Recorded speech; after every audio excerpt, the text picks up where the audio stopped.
Good. So this morning we are continuing our series on how can I never be thirsty. Our series on Stay Curious, and we're looking at how can I never be thirsty. And I wonder if you can think of a time when you were really thirsty and you didn't have anything to drink.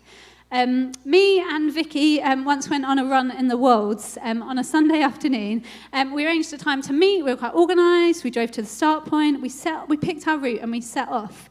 I can't really remember, and I haven't asked Vicky, where we got the route from, whose idea it was. But anyway, we got lost and we could not work out where we were going. We ran around the same woods, I think 3 times, trying to work out where we were meant to be going next. In the end, we just had to pick a direction, I think, and just go for it and see what happened. Neither of us had taken any water with us, and we were only planning to run about 10k, and that would have been okay. But it ended up being much, much longer. It was also quite a sunny afternoon. It was hotter than we expected.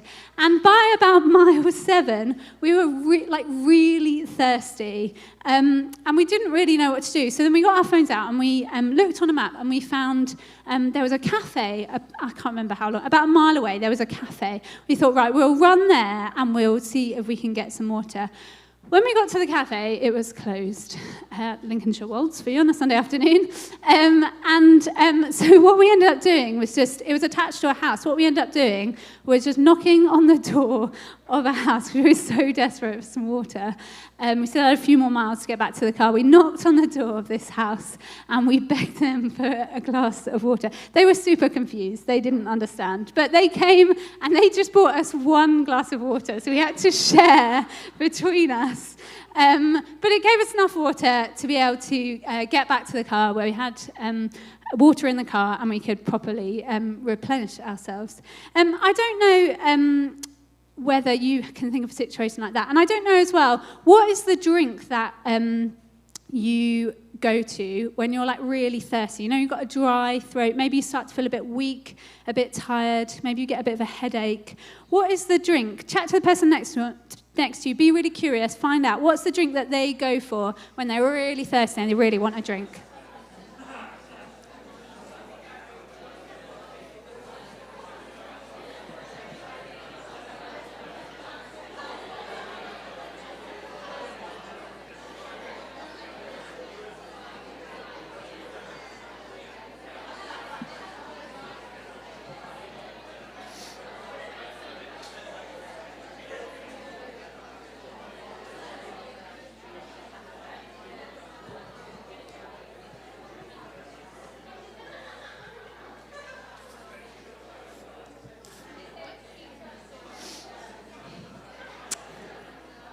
Okay, any shout-outs? What's the drink you go for when you're really thirsty?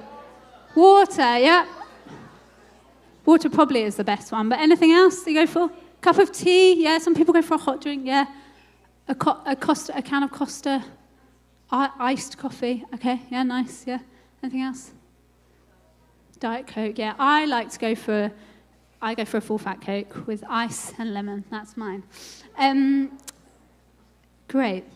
So in today's story, Jesus is with his disciples, and Jesus goes and sits down at the well. And he's been traveling for a while, and he's a bit tired, and he wants to drink, but he's got nothing to draw the water out with. So when this Samaritan woman comes along, he asks her for a drink.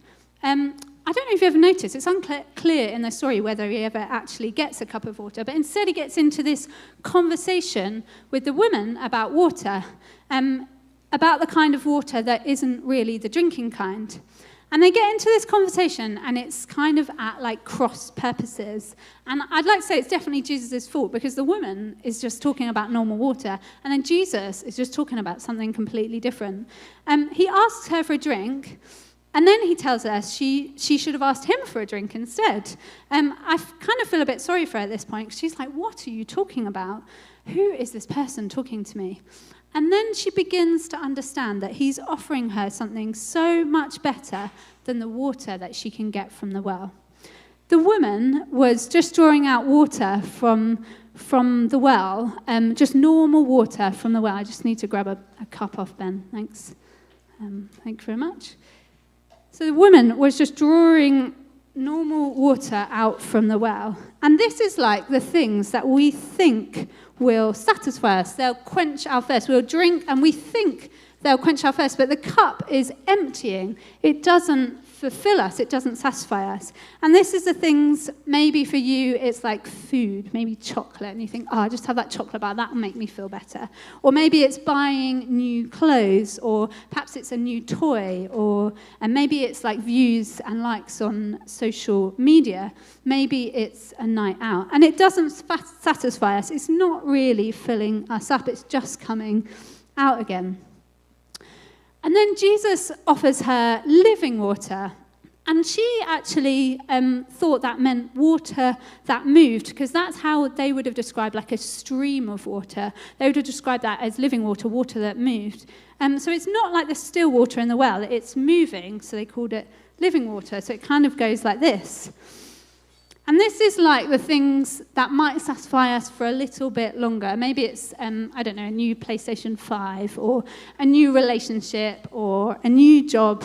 Perhaps it's more money, or a place on that football team that you're desperate to get on, or an iPhone 15.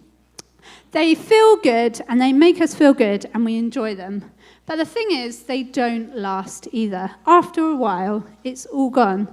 And it doesn't feel good anymore. It doesn't satisfy us like it first did. Then Jesus says, I give you living water so that you can never be thirsty again. Whoever drinks it will never thirst again. And it's like a fresh, bubbling spring from within you.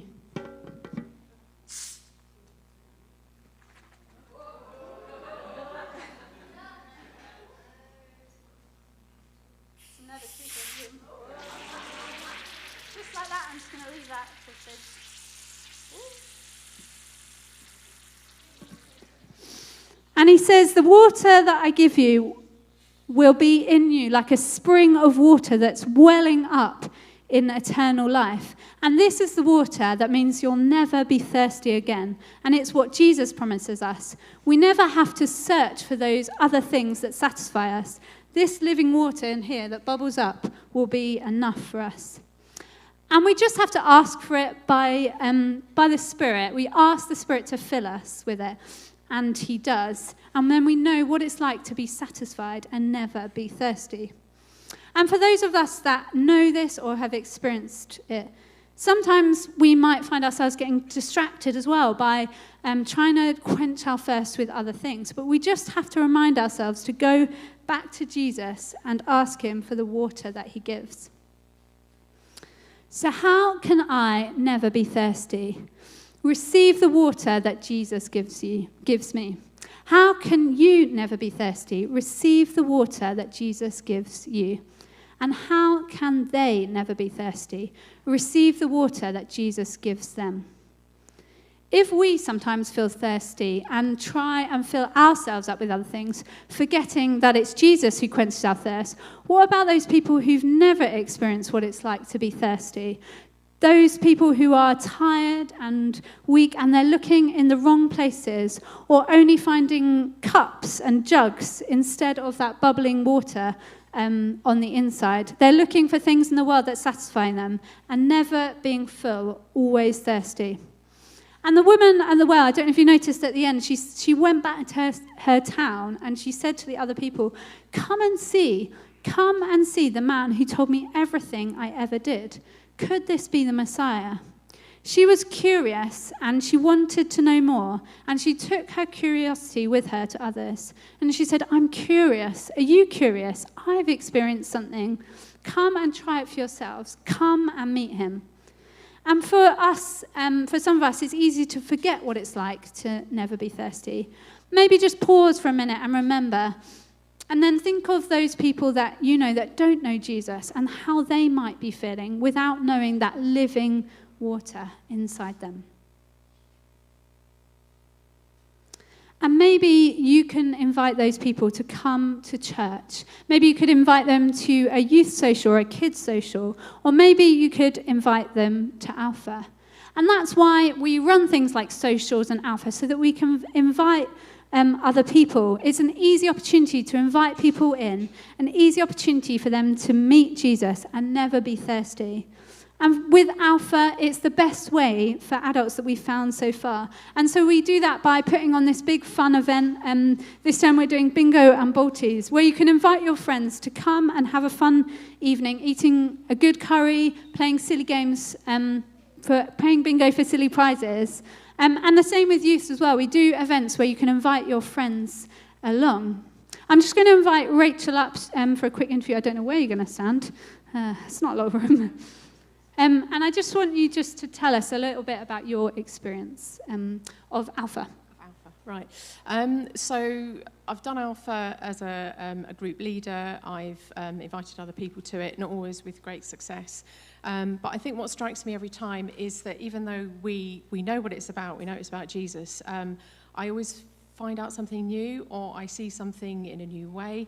And also, I think most movingly, to see other people on their journey. So you can literally see somebody moving from sort of one position to another, and it's the most miraculous thing. But it's also what we should be doing.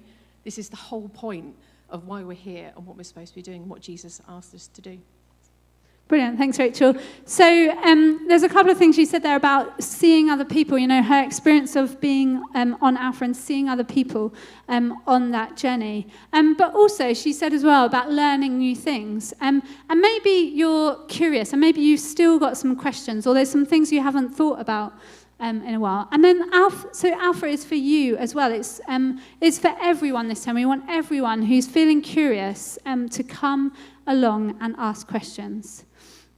And maybe there's other ways you can get involved as well. If you can't come along on a Wednesday evening, maybe you can join the prayer team. We have a prayer team that pray for Alpha, which makes such a difference, because we know that when we're praying for things, then we see God move.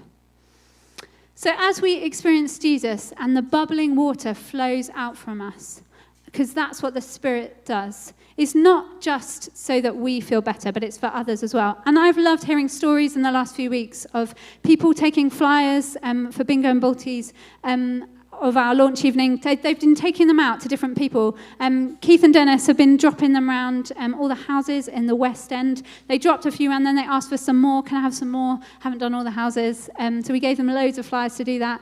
Alice took a load, and she's one of our 18 to 25s. She took them. I think she's been taking them on nights out. And the other day I had 10 sign up for bingo and balties, which was amazing, from the flyers she's been taking out. Grace is another person. She took a whole bunch, and she's been giving them out to people in her office as well.